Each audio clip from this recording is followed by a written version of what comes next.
Welcome back once again, comic book community in YouTube land, wherever and whenever you're watching. Today I will be showing what I picked up from the shop, which I actually went, a few hours ago. Pretty hefty little uh, bunch here that I've got, and at the end I will have an announcement for a new project that I'm planning on having. Um, and Let's get on with the comics. So, first, as always, uh, Superman number 24. This picks up after Action Comics number 24. And it's a conclusion of the War. Um, I really enjoyed this issue a lot. One of the things I really like about Superman, the Superman book, is that uh, it's written very old school, as you get caught up with what's going on or what went in the issue before or in the previous part of the story through the narration. So you really do get a very complete story. And as you might recall, in Action Comics number 24, um, Superman was fighting the Psycho Pirate who had taken out Hector Hammond and the Hive Queen. Um, at the end of that issue, Lois Lane showed up full of this psychic energy and was ready to face off against the pirate. So this issue basically is that battle between Lois and the Psycho Pirate, and it brings back into play Hector Hammond and the Queen, whose actual look is quite horrific. So I really like a bit of that horror um, slant in the art. That the true face of the Hive Queen, who uh, using her powers actually fooled people into making her look the way she did. Very, it was a very well written story. There's a moment right at the end that actually has a bit of an emotional uh, punch. You know, let's go to it. You know, Here, this entire page, conversation between Superman and Lois. As she sort of, you know, kind of her powers kind of fading, I guess. This page as well. Very emotional. It really got me a bit teary-eyed. Um, but it actually threw in a new subplot here, which is, for what this is doing right now, it's a little bit daring because in this issue, Lois learns that, Superman is really Clark Kent or Clark Kent is Superman. So that's kind of bold, you know. So it got me kind of curious what they're gonna do with it.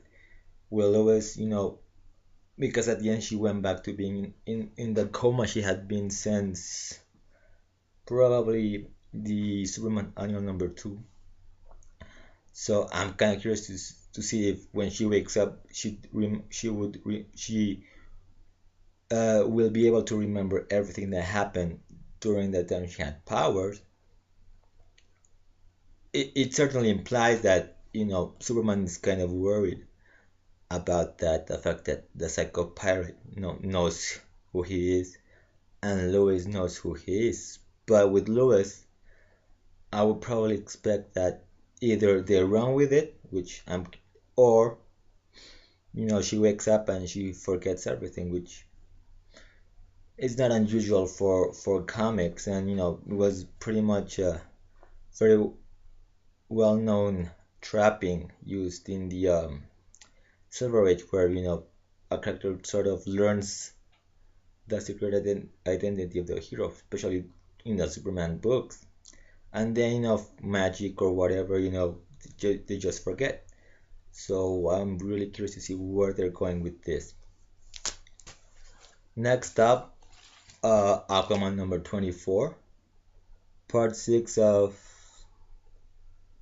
I guess it's part 6 of the Return of the King or something like that. I think they actually called it a different name. Death of a King. That's right. Death of a King, part 6. This issue mainly focused on the origin of the Dead King. Turns out that yes, the Dead King is the legitimate ruler of Atlantis, and so we finally get, not only do we get the origin of the king, but of the trench. So this being Geoff Johns, last second to last issue, pretty much, he's wrapping up all his storylines, before the new team comes, and just making everything since issue number 1 just tie all up together to this to the history of Atlantis, to the history of the king, and let's see where it goes from there. So very cool. Next up, Flash number 24. I like this is this issue, but I really didn't enjoy it that much. The whole Reverse Flash story ended very fast, and the rest of it was just focused on Barry, talking about life and whatnot. But there was nothing huge or exciting about it. Like I said, the first few pages sort of ended the whole Reverse Flash story, and the rest was like, okay. I mean, it wasn't bad, but it was, not extraordinary. So next issue is the Zero in Time. Justice League number 24, an official Forever Evil tie-in. This issue focuses on Ultraman from his origin. Basically, we get various pages of his origin, which are you could say a twisted version of Superman, right down to the fact that the Kents, sort of take him in, but they're kind of forced by it, by Ultraman, and hard to describe. So after the origin, it's basically kind of killed the Kents at the age of 7, and then just started taking over the world, I guess, until Darkseid showed up. So we actually get a very interesting scene,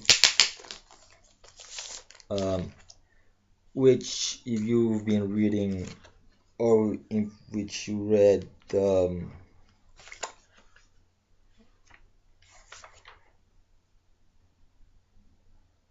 we go. If you remember the images that Madame Xanadu saw during the Trinity War, we actually kind of get this scene similar, but instead of being Superman, Wonder Woman, and Batman, it's actually Ultraman, Superwoman, and Owlman. The rest of the issue, after we get the origin, kind of focuses on Ultraman actually heading to the Daily Planet to see the counterparts of the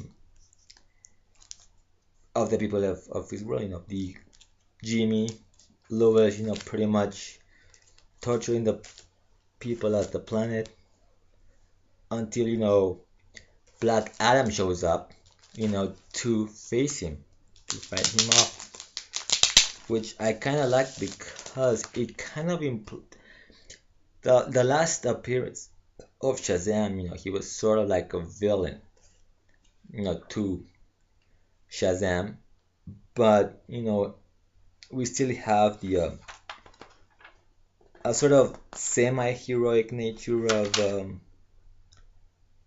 uh, of the old Black Adam. So here is the whole page play with Black Adam just basically showing up, trying to take down Ultraman.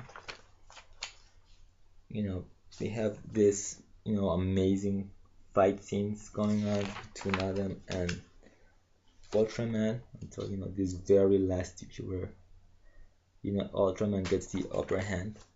So I'm really curious. So definitely when I see where this whole Ultraman Black Adam fight goes. So another good issue of Forever Evil. But not as exciting of Justice League, but very sort of interesting chapter, I guess, of Justice League. But it didn't really feel like it had a lot of substance to it. So let's see.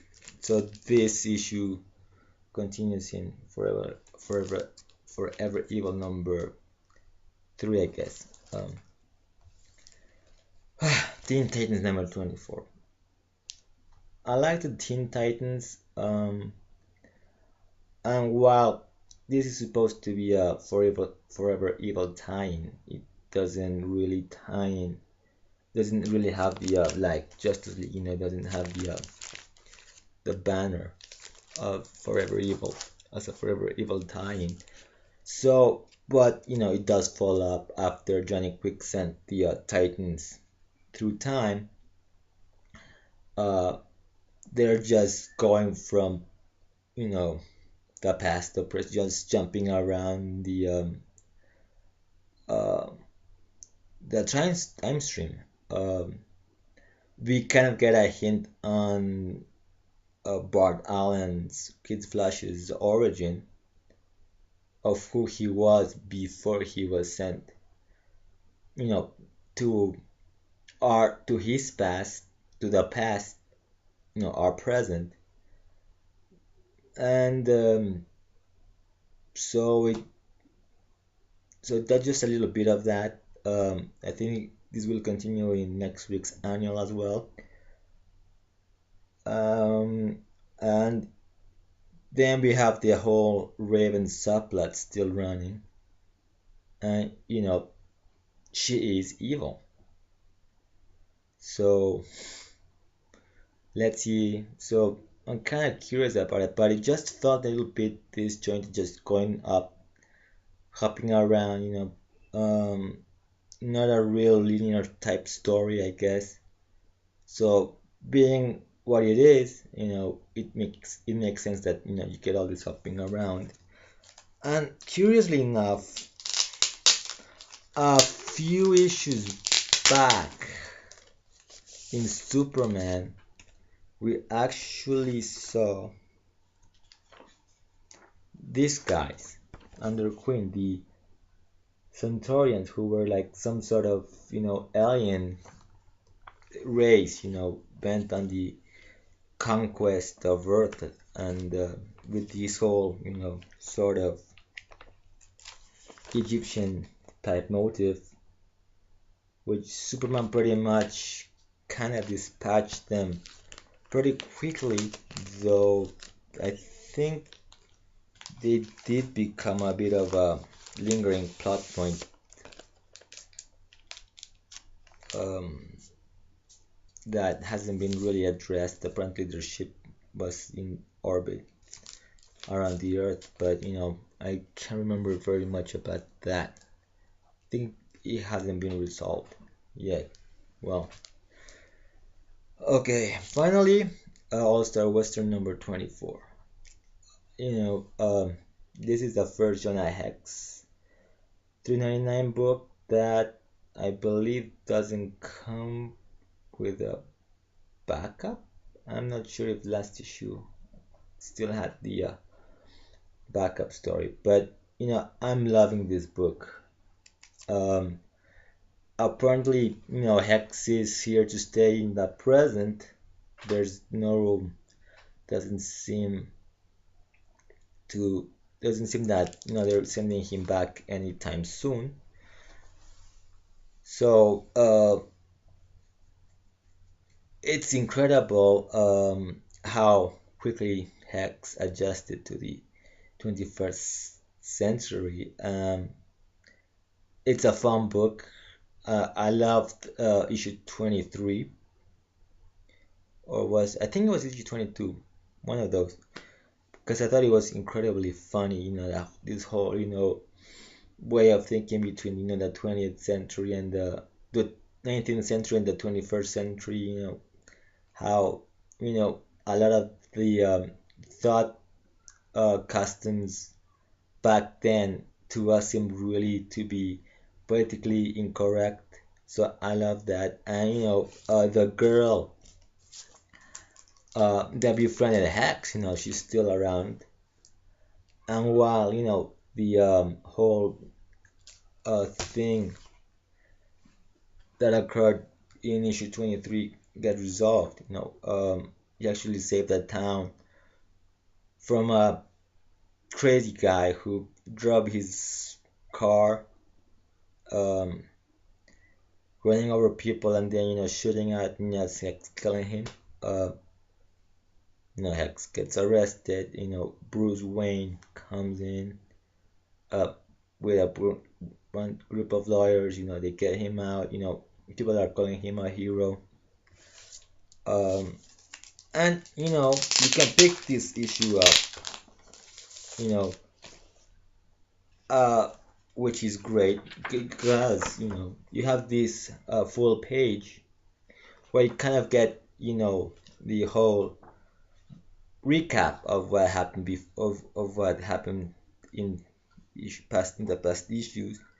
And you pretty much just get you know the beginning of a new story. You know the whole again like the Flash. You know the events of last issue get resolved in the first couple of pages, in the first few pages. About in the first 4 or 5 pages, the whole um, events of last issue get resolved, and you get you know a whole new story. So if you've never picked up All-Star Western, you could pick up this issue, and you know you get a whole new story, and you get caught up what on what went before, on what uh, on what went before, and you know I think it's done much more effectively than what Marvel usually does, which is you know the recap page. You know actually um, get much more. I don't know. I think it's much more effective because it's part of the story, so you get a nice full story. So to close out, I gotta say that the my least favorite issue was probably you know Teen Titans number 24. Um, it's a wild story. It's a bit different, like I mentioned before. Um,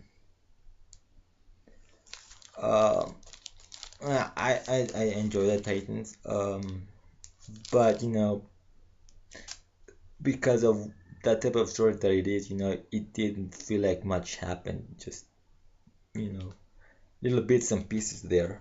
My favorite though is you know also Western. That this is my favorite book for the week.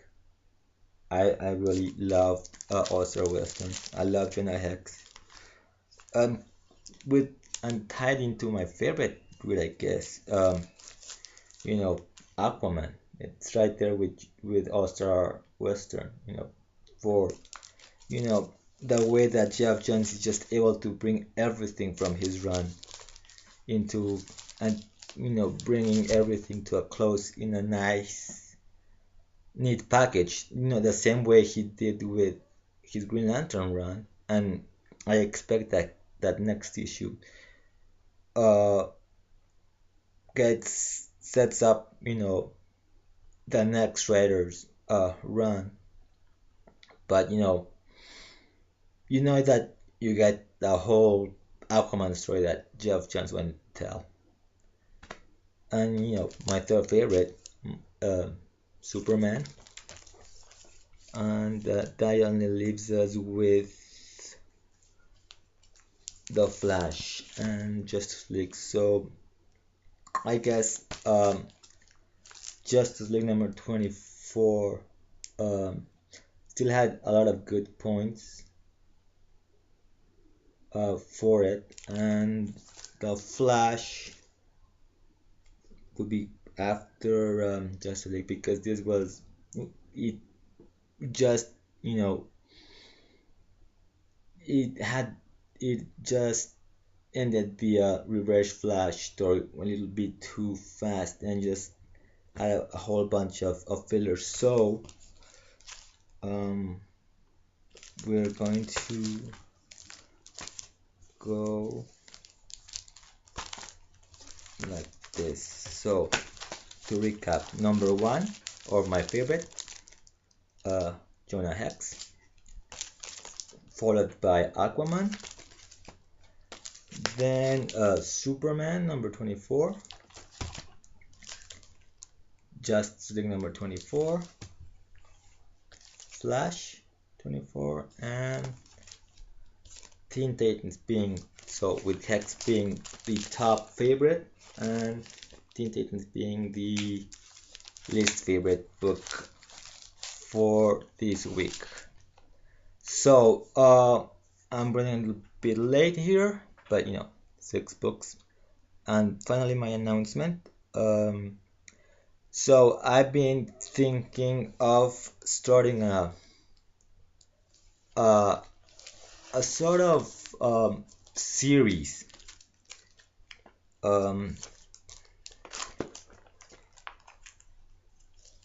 Sorry.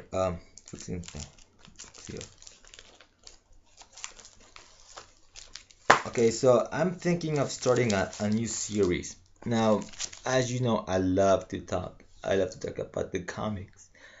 But there are other things on my mind, so I just end up talking a lot. And there are things, because of timing, I really can't get to it, and the next video I make, I don't mention it. So I decided to sort of do not like a vlog necessarily, but a show or a series called Comics and Beyond. The first episode will go up on Sunday. I'll be recording it throughout the weekend, and I'll putting it sometime on Sunday, because we have shows, that end the week. You got Comic Book Roundtable and Comic Book Friday by Art Dowdy, and to me those are a really great way to end the week, start the weekend. But there really aren't any shows that kind of uh, get us in to start a new week. So that's why I'll be putting it up on Sunday. So the show, or what I have thought out about it, is I'll be talking about comic books, my favorite books, character, story arcs maybe, but not just comics. Maybe I'll be probably talking about my favorite movies, music, some of my other interests besides comics. But I would actually like to make it a little bit more dynamic. So I'm also thinking that there might be a few special live episodes. So um, so this first episode will be pre-recorded.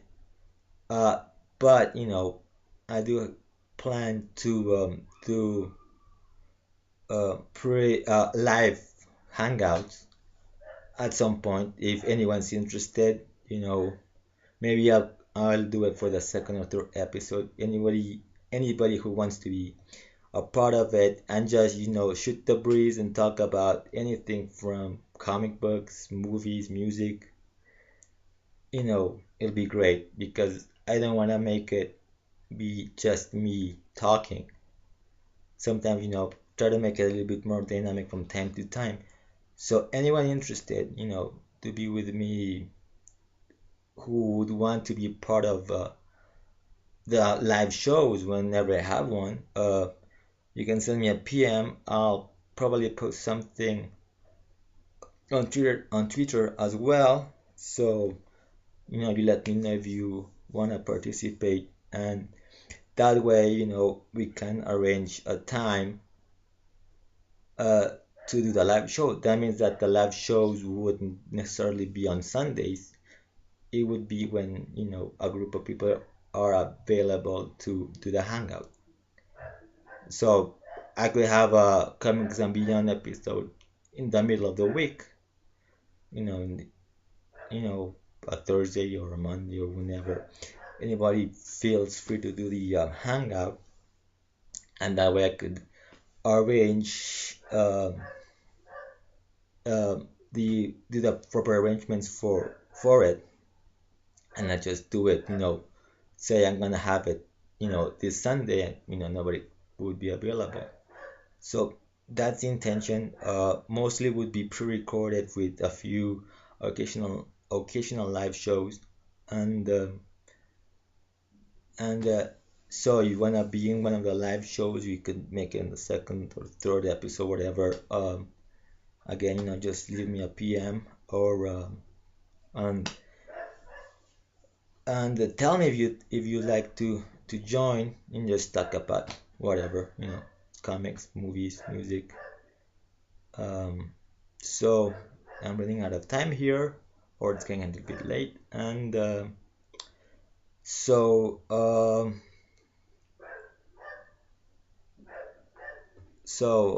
by the way, that's my dog barking. So anyways, until next time, keep smiling.